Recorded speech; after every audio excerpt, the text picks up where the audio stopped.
concerned, ladies and gentlemen, boys and girls, grands and granddads, every act you see tonight is literally could be a headline act as far as I'm concerned, but due to the laws of time and space, some poor bugger has to go first, and we've picked on this lad because he's weak.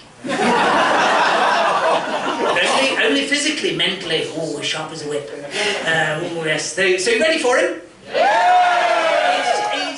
He's slightly taller than me. Who fucking isn't? There we go. And so please welcome on the stage. Give him the same love and affection that, quite frankly, you failed to give me when I started. You can do that for the first act. The first of many acts, ladies and gentlemen. Please welcome on the stage the one and only is James Wallman.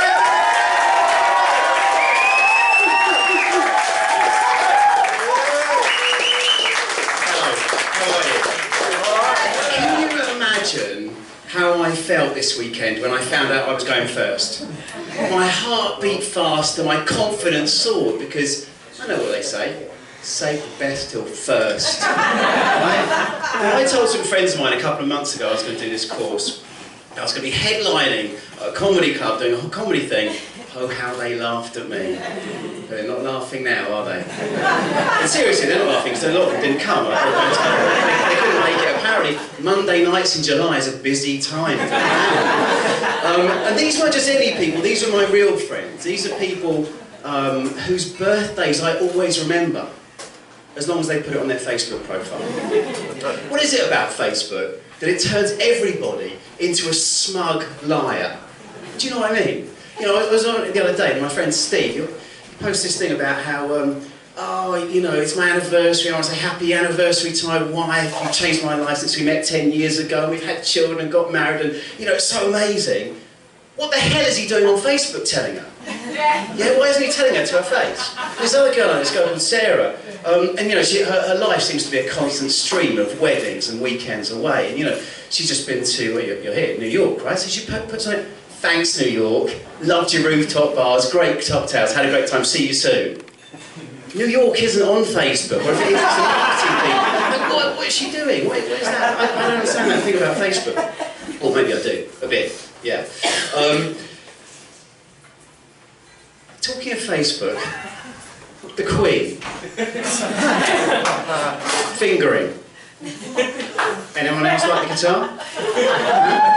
But seriously, back to Facebook. If you believe that what's on somebody's Facebook page is a genuine version of their life, that's like if you were to meet the Queen at Buckingham Palace, and when she says, nice to meet you, you believe her. Anybody here check their phone while they're on the loo? Yeah. Can I be honest? Most people do, because you're smart, aren't you? Yeah? Bit of downtime, why not check your telephone? Well, this is why. 1 in 6 phones has got shit on it.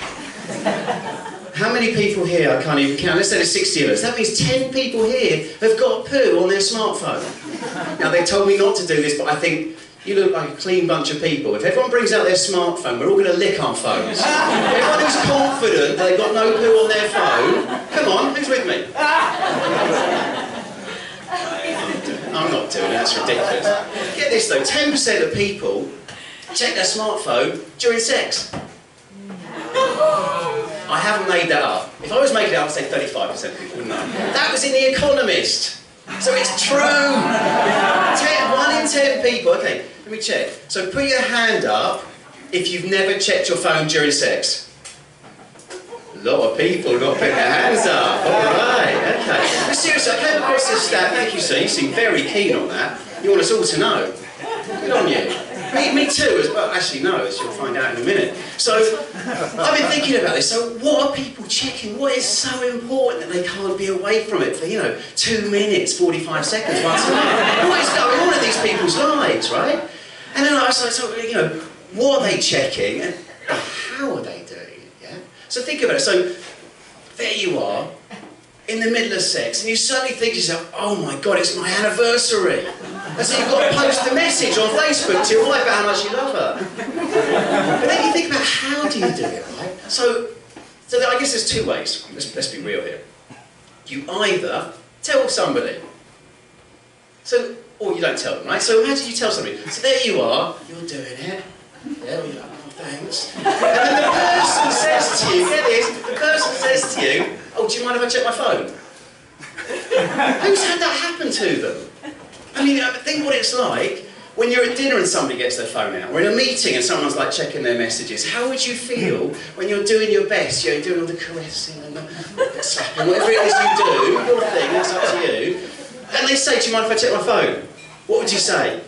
What the fuck are you checking the phone for? Am I that bad? Obviously I've got some issues here, but let's avoid that. Or you don't tell them. And I think that's how most people do it. What do you reckon?